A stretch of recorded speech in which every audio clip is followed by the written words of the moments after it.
তেলাওয়াতের মজা, ওয়াজ মাহফিল শোনার মজা, এগুলোতে মজা আছে না নাই? কথা বলেন, মজা আছে না নাই? গান শুনতে শুনতে গান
তিন দিন পূর্বের কথা, 1 ঘন্টা পর্যন্ত কথা বলার মাঝখানে আল্লাহ পাক যখন আবার কথাটাকে ছিনায় নিছে,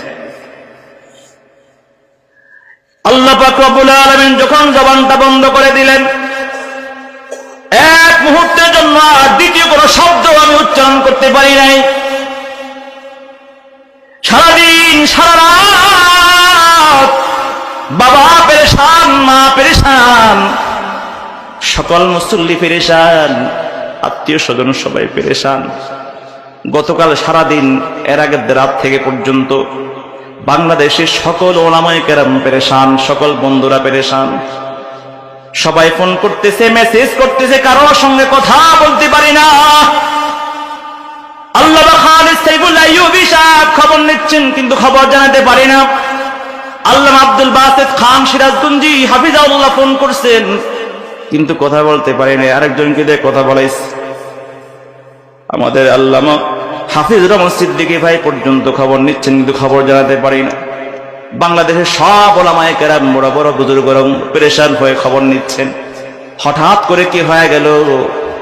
এই তো ভালো ছিল, সুস্থ ছিল, হঠাৎ করে কেন জবান বন্ধ?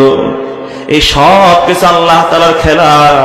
আল্লাহ তাআলা একটু সময়ের জন্য জবানকে বন্ধ করে দিয়ে বান্দাকে বুঝাইতে চাহে, বান্দা হে রফিউদ্দিন, এই জিহ্বা নিয়ে বাহাদুরি করো না, এই কণ্ঠ নিয়ে বাহাদুরি করো না।